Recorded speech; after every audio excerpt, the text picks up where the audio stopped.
So you own your home in Albuquerque right now, and you're wondering whether you should sell your house first or buy your next one first. Well, here's the simple answer. If you need the equity out of your current home first in order to qualify for the next one, selling first is actually the safer option.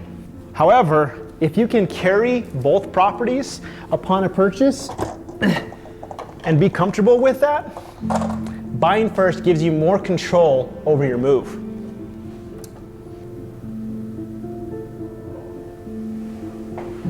Okay, so let's start with selling first. If you sell your property and you close it, you know exactly how negotiations went, and you know exactly what your net out's gonna be at closing. Once you close, it provides something called financial certainty for your next purchase. So the nice thing is you don't have to worry about 2 mortgages, 2 sets of utilities, 2 sets of insurance. You don't have to worry about 2 things leaking on 2 different properties and 1 property being vacant. So there's some pros to doing things on selling first versus buying first.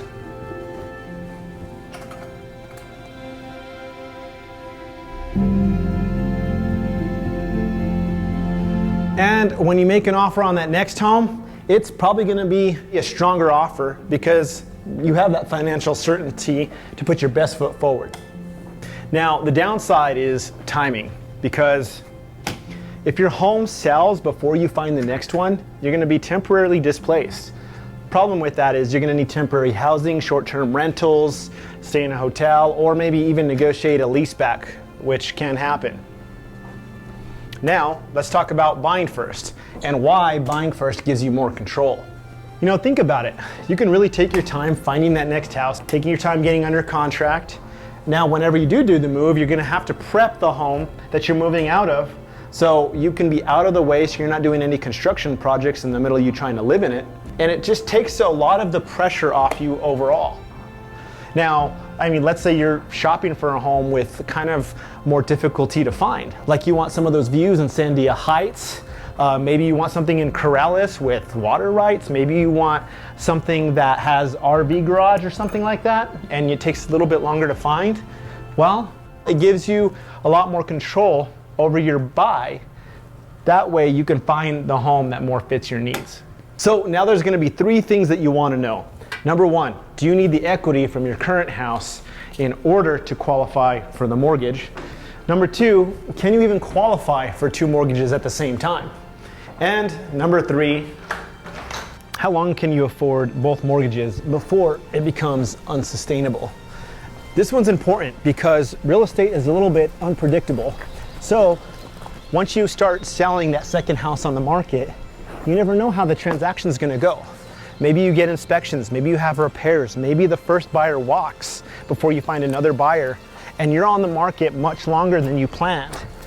Now, these are important questions. So when you're doing a sales scenario analysis, you need to double check and make sure that you're going to be able to afford both mortgages, you qualify for it, and you can sustain carrying both properties at the same time for a good amount of time.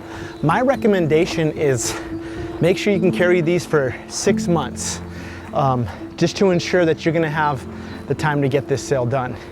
And this is very important, why you need a good real estate professional on your side, because you need to know what your valuation is on that house and what your expected time frame is for it to sell.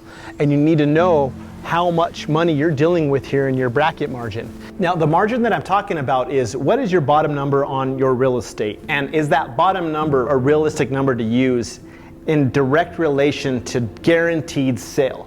Will that get that property moving at that bottom number? As long as you know that number and that's your guaranteed sale, a high probability of selling at that price, then you could probably utilize this plan.